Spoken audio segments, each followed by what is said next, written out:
Well, guys, welcome back. Now let's talk about the indirect speech. So we have before studied and understood about the direct speech, the rules of the direct speech, and what were the examples. Now let's talk about the indirect speech as well. Now, in indirect speech, the actual words of the speaker is slightly changed now.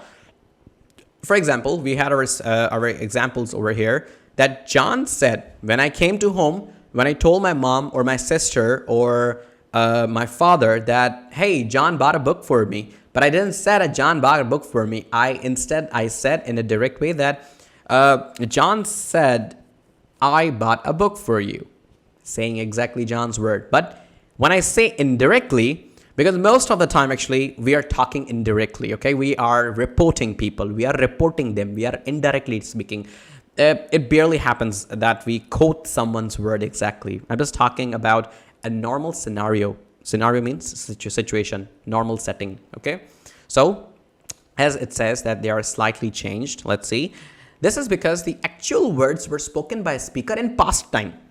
Because when I met with John in the grocery store or in the supermarket, when John told me that, hey, Cheyenne, I bought a book for you, that has become the story of past. That is the event of past, all right? It's not happening right now. That's why I have to change the verb. I have to use some verb that represents the past time. Because maybe a day has passed. Maybe some couple of minutes have passed. Maybe some hours have passed. When I came back home and told my mother, my sister, and my father about what John has said. So it will be in the past time, but now you are speaking these words in the present time. Yep, of course. Because I'm telling my people at my home, let's say my mom, my sister, my father, as I said before, that I'm telling them in the present ones. Now, therefore, the verb or tense of the spoken words is changed. The spoken words is changed. Let's see how.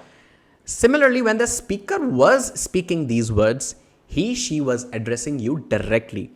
But now you're addressing another person. Therefore, the pronouns of the sentence are also changed. Now that speaker was John was saying this thing to me directly on my face. Hey, Cheyenne, I bought a book for you. Hey, Cheyenne, I bought a book for you. Okay. But now if I'm going to say this to someone else, I'm not going to be using the same pronouns. Let's see. What do we have here? Directed speech. He said, I broke the cup. I broke the cup because maybe let's say, in this case scenario, let's take Hamza and let's take Muhammad. So Hamza and Muhammad were standing together and Hamza said, Muhammad, oh man, I broke a cup. I broke a cup. Now, Muhammad, let's say, is a kind of a little bit, naughty guy. And he goes to his home or tells his mom that, hey, mom, he said that he had broken the cup. Now, I cannot go to my home to my mom and say that, hey, mom, he said I broke a cup. It doesn't make any sense, okay? I'm not going to be confusing my mom that it's me who broken the cup or he who has broken the cup. So, he had broken the cup. See, had. I will put had here as well because I'm talking something which happens into past. In past. Yes.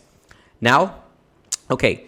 So, direct and indirect speeches are also called direct and indirect narrations. Direct and indirect speech are also called direct and indirect narrations as well. Now, let's talk about converting direct speech into indirect speech. Now, let's talk about converting them from one form to another form. But for that, we need to collect some tools. Remember I told you in the classroom about collecting some tools like screwdriver, a wrench, a pliers, a cutter. So exactly like that, in English, we have some tools, and the tools are the grammatical tools. And by knowing these grammatical tools, we will be able to actually really devise some of these sentences on our own. And we can convert them. We can juggle with them from direct to indirect, indirect to direct, right? So let's get started.